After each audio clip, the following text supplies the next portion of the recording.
Good morning, good evening mga kaibigan. Atin naman alamin ang lagay ng ating panahon ngayong tanghali sa tulong ni James Channel.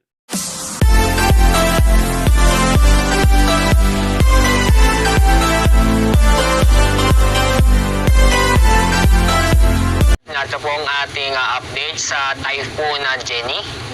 Kasalukuyan lumakas pa ang bagyong ito.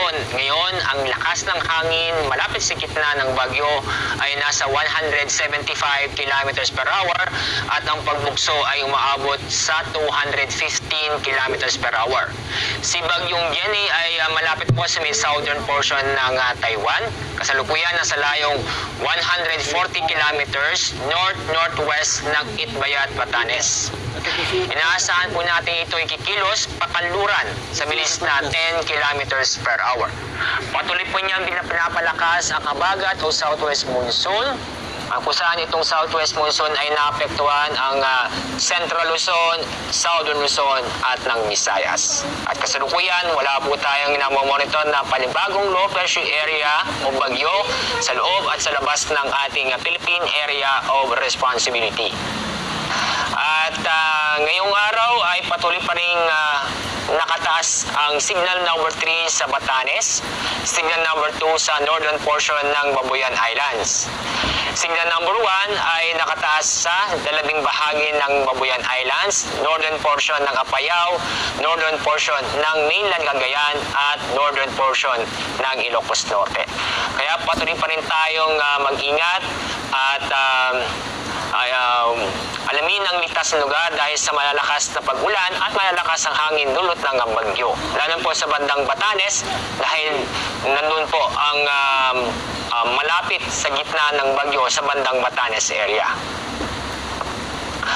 Ngayon ay inaasahan pa rin tayo ng pabukso ng malakas ang hangin. Sa ibang lugar po yan, dulot ng southwest monsoon. At ang mga lugar po na maapektuhan o makakaranas ng pabukso ng malakas na hangin ay sa southern portion ng Aurora, Romblon, portion ng Calabarzon, portion ng Metro Manila, portion ng Bataan at portion ng Bicol Region. At dahil pa rin sa habagat, ngayong araw inaasahan po tayo ng moderate to heavy rains sa Zambales, Bataan, Occidental Mindoro at sa northern portion ng Palawan kasama ang Puyo, Kalayaan at Calamian Islands. Bukas inaasahan pa rin tayong moderate to heavy rains dulot ng habagat sa Bataan at Zambales kasama na rin ang Pangasinan. Iba pang detalye ay mababasa po nyo sa ating Pag-asa website, sa ating weather advisory number 9. Inisyo po namin kagabi around 11 o'clock ng gabi. At dahil po dito sa mga inaasang malalakas ang ulan at malalakas ang hangin, inulit po namin ay mag-ingat po tayo at alamin po ang ligtas na lugar dahil may posibilidad po na magkaroon ng landslide at flash flood dulot ng malalakas na pag-ulan sa mga mababang lugar at malapit sa ilog. Sa ating gale warning ay patuloy pa rin makakaranas ng matatang northern Luzon dahil sa bagyo. Ang mataas ng taas ng alon, aabot po ng 10 metro.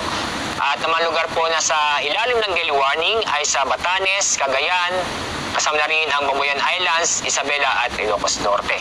Kapag may gale warning, automatic pong huwag pong wala nating mga kabayan doon dahil po delikado dahil sa matataas na alon.